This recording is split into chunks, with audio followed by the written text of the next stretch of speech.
அனைவருக்கும் வணக்கம்.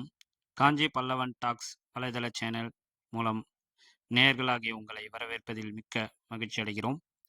எங்களுடைய சேனலை சப்ஸ்கிரைப் செய்து கொண்டு பெல் பட்டனை அழுத்திக் கொள்ளுங்கள். அப்பொழுதுதான் வரலாறு மற்றும் தெய்வீகம் சார்ந்த ஒவ்வொரு முறையும் நாங்கள் வெளியிடக்கூடிய காணொளிகள் உங்களுக்கு நோட்டிஃபிகேஷனாக வந்து சேரும் என்பதை தெரிவித்துக் கொள்கிறோம்.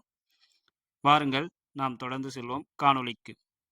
இன்றைய காணொளியில் நாம் காணவிருப்பது காஞ்சிபுரம் மணிகண்டீஸ்வரர் கோயில் பற்றிய ஒரு தொகுப்பைத்தான்.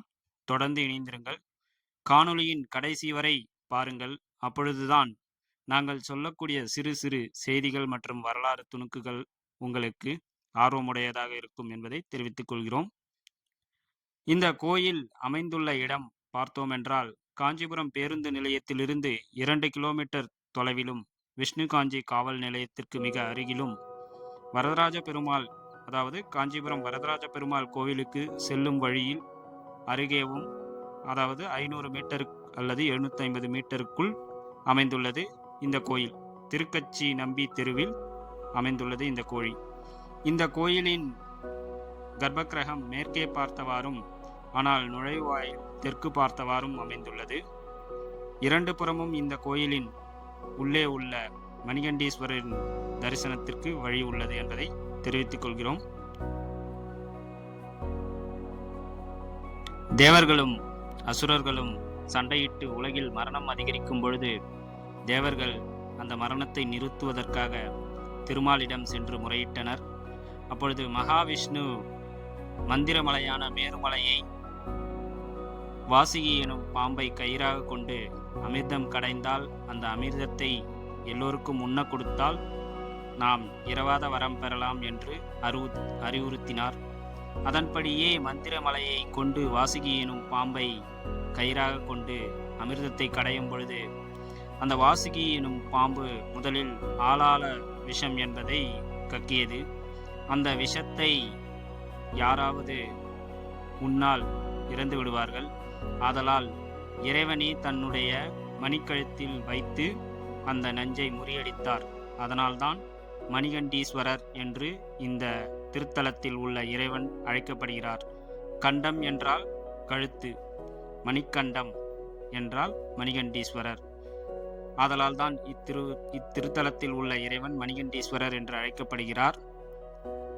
அந்த விஷத்தை இறைவன் சிவபெருமான் உண்ணியதால் அந்த பாவம் தேவர்களுக்கும் திருமாலுக்கும் பிரம்மனுக்கும் வந்து சேர்ந்தது. அந்த பாவத்தை அவர்கள் போக்கிக் கொள்ள பிரம்மனும் திருமாலும் சனி பகவானும் காஞ்சிபுரத்தில் உள்ள இத்தலத்திற்கு வந்து இறைவனை பிரதிஷ்டை செய்து வணங்கி அந்த பாவத்தை போக்கிக் கொண்டனர் என்பது தல வரலாறு. ஆகவே பிரம்மனும் திருமாலும் நேரடியாக வந்து தரிசனம் செய்து இறைவனின் அருள் பெற்று தங்களது பாவத்தை போக்கிக் கொண்டனர் என்பதனாலேயே இந்த இடம் வரலாறு மற்றும் புராணம் ஆகியவற்றால் சிறப்பு பெற்ற இடம் என்று அழைக்கப்படுகிறது. இந்த இடத்திற்கு வரலாற்று பெயர் தெரியாத சில நூல்கள் விஷகண்டீஸ்வரர் என்றும் சில நூல்களில் குறிப்பிடப்பட்டுள்ளது. இங்கே தெரிவித்துக் கொள்கிறோம். இந்த மணிகண்டீஸ்வரர் ஆலயம் 108 சிவாலயங்களில் ஒன்றாகும். அதாவது காஞ்சி புராணத்தில் கூறப்பட்டுள்ள 108 சிவாலயங்களில் ஒரு சிவாலயம் இந்த மணிகண்டீஸ்வரர் ஆலயம். இது மேலும் சனி பரிகார தலமாக இருக்கிறது. சனி பயிற்சி மற்றும் சனி பகவான் சார்ந்த ஐதீகம் அல்லது ஏதேனும் பூஜைகள் செய்ய விரும்புவோர் இந்த கோயிலுக்கு வந்து இங்குள்ள இறைவனை வணங்கினால் அவர்களது சகல சனிப்பிரகாச தோஷங்களும் நீங்கும் என்பது ஐதீகம். இப்பொழுது நாம் பார்த்து கொண்டிருப்பது மணிகண்டீஸ்வரர், பனாமன்னீஸ்வரர் ஆகியோரின் சன்னதிகள். அதாவது வாசுகி எனும் பாம்பு தான் உமிழ்ந்த விஷத்தால் இறைவனுக்கு தீங்கு செய்து விட்டோம் என்று எண்ணி இங்கு வந்து வாசுகி எனும் தீர்த்தத்தை உருவாக்கி சிவலிங்கத்தை பிரதிஷ்டை செய்து பூஜித்து அந்த பாவத்தை போக்கிக் கொண்டது. அதனாலேயே இறைவன் பனாமன்னீஸ்வரர் என்று அழைக்கப்பட்டார். அந்த சிலையை தான் இப்பொழுது நாம் பார்த்தோம். அதற்காக ஒரு நாக ரத்தினத்தை இந்த சிவலிங்கத்துக்கு வாசுகி எனும் பாம்பு கொடுத்ததாகவும் வரலாற்று நூல்களில் உள்ளது. இதனைத் தொடர்ந்து இப்பொழுது நாம் பார்த்து கொண்டிருப்பது நாகர்கள் சன்னதி, அதைத் தொடர்ந்து பைரவர் சன்னதி, அதனைத் தொடர்ந்து படவேட்டம்மன் சன்னதி ஆகியவைகள் வரிசையாக இங்கே அமைக்கப்பட்டுள்ளன. ஒவ்வொன்றும் மிகவும் பழமை வாய்ந்தவை, அவ்வளவு வரலாற்று சிறப்பு வாய்ந்தவை.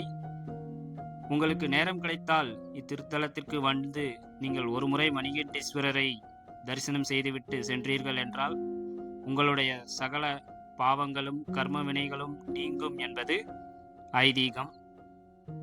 ஒவ்வொரு இடத்தையும் நாம் உங்களுக்கு பொறுமையாக காண்பித்து கொண்டிருக்கிறோம். பாருங்கள், இதுதான் மணிகண்டீஸ்வரர் அமைந்துள்ள சிலையின் மேல் உள்ள விமானம்.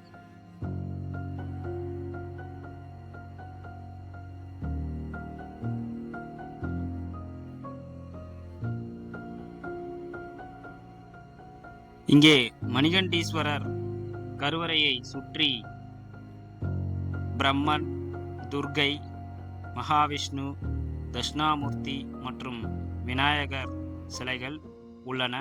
அதாவது இவைகள் கோஷ்ட சிலைகள் என்று அழைக்கப்படும். அவற்றில் ஒன்றான பிரம்மாவின் சிலையை இப்பொழுது உங்களுக்கு காண்பித்துக் கொண்டிருக்கிறோம். இது சண்டிகேஸ்வரரின் சிலை. நாம் ஏற்கனவே சொன்னபடி இந்த ஆலயம் கிட்டத்தட்ட 800ஆம் நூற்றாண்டில் பல்லவர்களால் கட்டப்பட்டது என்றும் அதனைத் தொடர்ந்து வந்த சோழர்கள் இந்த ஆலயத்தை மேம்படுத்தினர் என்றும் இந்த ஆலயத்தின் சுற்றுச்சுவரில் உள்ள கிரானைட் கற்களை பதித்தது சோழர்கள்தான் என்றும் வரலாற்று நூல்கள் குறிப்பிடுகின்றன. அதன்படி பார்த்தோம் என்றால் கிட்டத்தட்ட 1200 ஆண்டுகளுக்கு மேல் வரலாற்றை தாங்கிக் கொண்டிருக்கும் ஆலயம் என்பது நமக்கு தெளிவாக தெரிகிறது. இப்பொழுது உங்களுக்கு காண்பித்துக் கொண்டிருப்பது படவேட்டம்மன் ஆலயம்.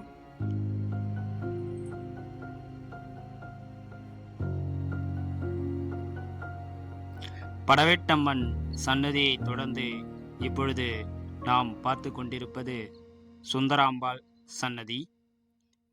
இந்த கோயிலுக்கு பார்வதி தேவியாருக்கு தனி சன்னதி இல்லை. காஞ்சிபுரத்தில் உள்ள அனைத்து சிவன் ஆலயங்களுக்கும் பொதுவான பார்வதி தேவியாரின் சன்னதியாக காஞ்சி காமாட்சி அம்மான் ஆலயமே பெரிதாக போற்றப்படுகிறது. அதன்படி இத்திருத்தலத்தில் பார்வதி தேவியாருக்கு தனி சன்னதி கிடையாது. இப்பொழுது நாம் பார்த்து கொண்டிருப்பது இறைவன் மணிகண்டீஸ்வரரின் கருவறையின் மேற்பக்கம் உள்ள விமானம் மற்றும் அதை சுற்றியுள்ள கோஷ்ட சிலைகள். நாம் ஏற்கனவே கூறியிருந்தபடி இந்த விமானம் வேஷரபாணி விமானம் என்று அழைக்கப்படுகிறது. அதாவது 2 அடுக்குகளை கொண்ட இந்த விமானம் வரலாறு மற்றும் சிற்பக்கலைகளுக்கு எடுத்துக்காட்டாக விளங்குகிறது.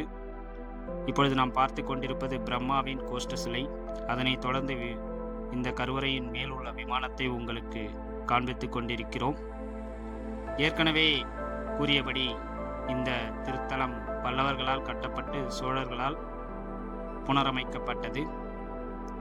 இத்திருத்தலத்தின் இன்னொரு சிறப்பு என்னவென்றால் தட்சிணாமூர்த்தி சிலையும் அதன் எதிரே உள்ள நவக்கிரக சன்னதியும் ஒரே நேர்கோட்டில் அமைந்திருப்பதுதான். ஆதலால் கல்வி செல்வம் வேண்டும் மாணவ மாணவியர்கள் இங்கே வந்து இறைவனை வழிபட்டு தட்சிணாமூர்த்தியை வணங்கி நவக்கிரகத்தை வழிபட்டார்கள் என்றால் அவர்களது கல்வி செல்வம் பெருகும் என்பது ஐதீகம். நாம் இதனைத் தொடர்ந்து காணவிருப்பது விநாயகரின் கோஷ்ட சிலை மற்றும் நவக்கிரக சிலைகள். ஏற்கனவே நாம் கூறியபடி மணிகண்டேஸ்வரர் கோயிலை பற்றி நமக்கு தெரிந்த அனைத்து வரலாற்று தகவல்களையும் இங்கே தொகுத்து கூறிவிட்டோம். இது போன்ற வரலாறு மற்றும் தெய்வீகம் சார்ந்த அனைத்து நிகழ்வுகளையும் நீங்கள் தெரிந்து கொள்ள தொடர்ந்து இணைந்திருங்கள் நம்முடைய காஞ்சி பல்லவன் டாக்ஸ் வலைதள சேனலில். உங்களுக்கு வேறு ஏதேனும் கருத்துக்கள் மற்றும் தகவல்கள் தெரிந்தால் நீங்கள் கமெண்ட் பாக்ஸில் பின்னூட்டம் செய்யலாம். ஏற்கனவே கூறியபடி கடைசியாக நாம் இப்பொழுது பார்ப்பதுதான் நவக்கிரக சன்னதி. தட்சிணாமூர்த்தி சிலைக்கு நேர்கோட்டில் அமைந்துள்ளது. ஏற்கனவே கூறியபடி மாணவர்கள் செல்வம் வேண்டுபவர்கள் இத்திருத்தலத்திற்கு வந்து வணங்கினால் கர்மவினைகள் நீங்கி எல்லா வளமும் அவர்களுக்கு கிடைக்கும் என்பது ஐதீகம். தொடர்ந்து இணைந்திருங்கள் நம்முடைய காஞ்சி பல்லவன் டாக்ஸ் வலைதள சேனலில். கடைசி வரை பொறுமையாக நம்முடைய காட்சி பதிவுகளையும் காணொளியும் கண்டு ரசித்தமைக்கு நேயர்களாகிய உங்களுக்கு மிகுந்த நன்றிகள். வாழ்க வளத்துடன். நன்றி, வணக்கம்.